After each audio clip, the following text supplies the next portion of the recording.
Studios thought Vietnam movies were box office poison, but out of that came some of the most legendary productions in Hollywood history: a Coppola meltdown in the jungle, Herzog torturing his cast in real prisoners of war camps, and Brian De Palma making the one Vietnam movie Tarantino swears is the greatest ever filmed. At first glance, Bullet in the Head just looks like John Woo doing what he does. Three friends caught up in Hong Kong gang violence, running from trouble and ending up as smugglers in Vietnam. But then the movie flips the script completely. Woo takes all his usual action, gunfights, slow motion, all the stuff you expect, and then sends these guys straight into hell. Instead of another stylish crime flick, you get a harsh, brutal prisoner of war story. They wind up captured by the Viet Cong, and suddenly it's about survival, betrayal, and the real cost of violence. What's different here is that Woo drops a lot of his trademark action spectacle and actually focuses on drama, character, and the psychological fallout of war. There's action, sure, but the movie spends just as much time putting you through the ringer emotionally. It catches you off guard. You show up for a shootout, you leave with something closer to a gut punch. Woo's direction is sharp, and the four main characters, each one brings something different to the table. By the time you get to the ending, it's devastating. Brian De Palma's Casualties of War is one of those films that just sticks with you, no matter how many years go by. Tarantino even calls it the greatest Vietnam movie ever made. You get Sean Penn and Michael J. Fox facing off in a story that digs deep into real-life atrocities based on the infamous incident on Hill 192. This film didn't shy away from anything. The subject matter is dark, even by war movie standards. American soldiers kidnapping, assaulting, and murdering a young Vietnamese woman. Soldiers torn apart not just by the war, but by their own choices and each other. De Palma spent years trying to get it made, but studios just weren't having it. Not during the war, not for a long time after. It wasn't until after Platoon and Full Metal Jacket hit big that Paramount finally gave him the green light. And the film delivers. Spielberg saw a private screening and walked out saying, "You'll be thinking about this for a week." De Palma goes all in on the emotion, the violence, the consequences. His signature style, but applied to a real event that just doesn't let you off the hook. The original screenwriter, David Rabe, ended up distancing. Werner Herzog knows a thing or two about pushing people to their limits, and Rescue Dawn is a classic Herzog survival story, set right in the middle of the Vietnam War. It's based on the true story of Dieter Dengler, a U.S. fighter pilot shot down over Laos, captured, tortured, and thrown into a prisoner's camp. Christian Bale steps in as Dengler, and you get exactly what you expect from Bale: total physical and mental commitment, every single scene.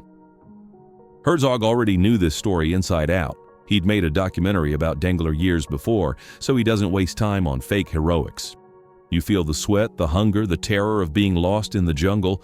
The story is brutal, but it's also about friendship, hope, and the sheer will to survive. Herzog lets his actors take risks, and the result is believable and intense. Before he was doing his own stunts on skyscrapers, Tom Cruise took on the kind of role that can make a career. Born on the 4th of July is the real-life story of Ron Kovic, a young guy who volunteered for Vietnam, ended up paralyzed, and came home to fight against the very war he almost died for. Director Oliver Stone brings his signature intensity, and Cruise goes all in, showing every bit of Kovic's rage, grief, and transformation.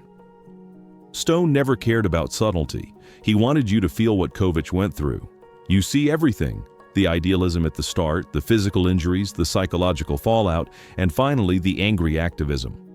Cruise doesn't hold back. The film is relentless in showing the costs of war, not just for soldiers, but for everyone around them.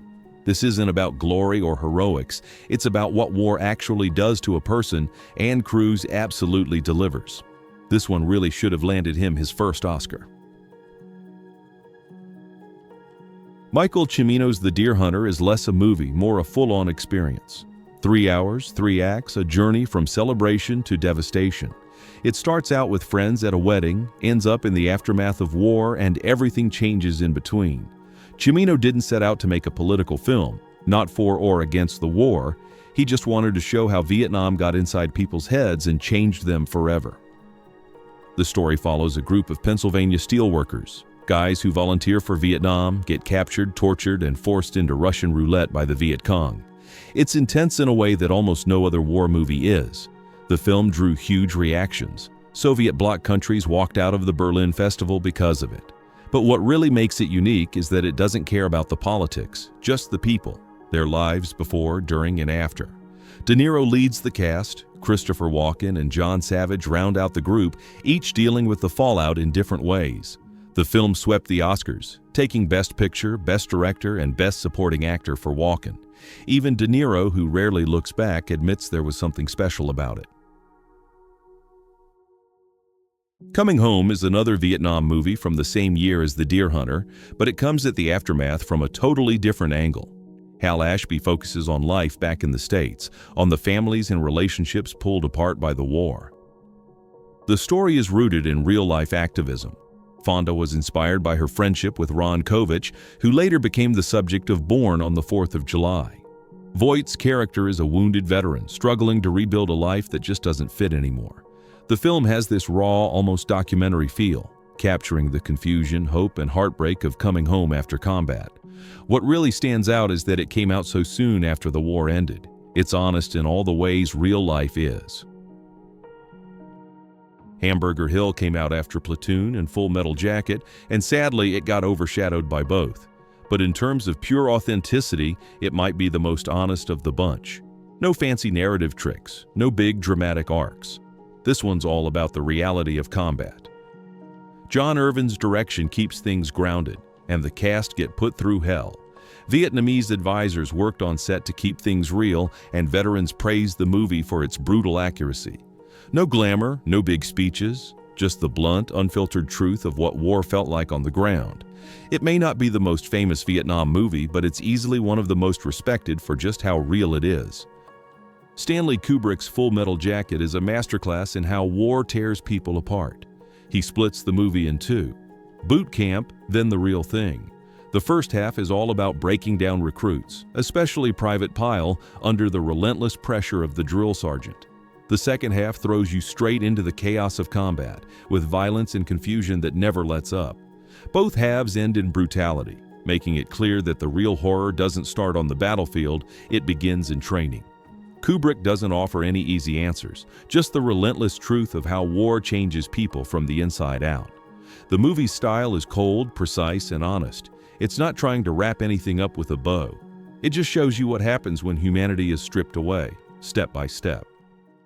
Platoon is Oliver Stone's answer to every sanitized Hollywood version of the Vietnam War.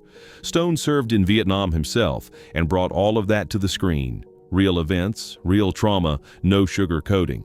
The film takes the idealism right out of these young soldiers and replaces it with exhaustion, cynicism, and fear.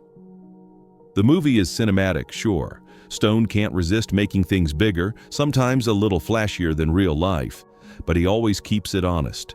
The battle scenes come from first-hand experience, and the cast went through actual military training in the jungle before filming. The Department of Defense refused to cooperate, so they used equipment from the Philippines. Dale Dye, a real-life Marine and the film's technical advisor, kept everything as authentic as possible, even running the cast through exhausting drills to get them burnt out for the cameras. Kubrick himself praised the movie as a military procedural that really gets the details right, and that's why Platoon still holds up. It's grounded in truth, written and directed by someone who was there. And then there's Apocalypse Now, a movie that's less about Vietnam itself and more about what war does to the mind. Francis Ford Coppola took Joseph Conrad's Heart of Darkness and set it in Vietnam. But in the process, he created something much bigger and more haunting than anyone expected. The production was legendary for all the wrong reasons. What was supposed to be a 4-month shoot turned into a 236-day nightmare. Everything went wrong. Brando showing up overweight and unprepared, endless reshoots, cast and crew pushed to the breaking point. And yet, what came out the other side is a film that feels exactly like being lost in a war, surreal and overwhelming. The movie starts out with some of the most intense fighting scenes ever shot, then gradually slides into a fever dream as Martin Sheen's character heads deeper into the jungle and into Brando's madness. Apocalypse Now captures the confusion, the moral mess, and the psychological fallout of Vietnam in a way that's never been matched.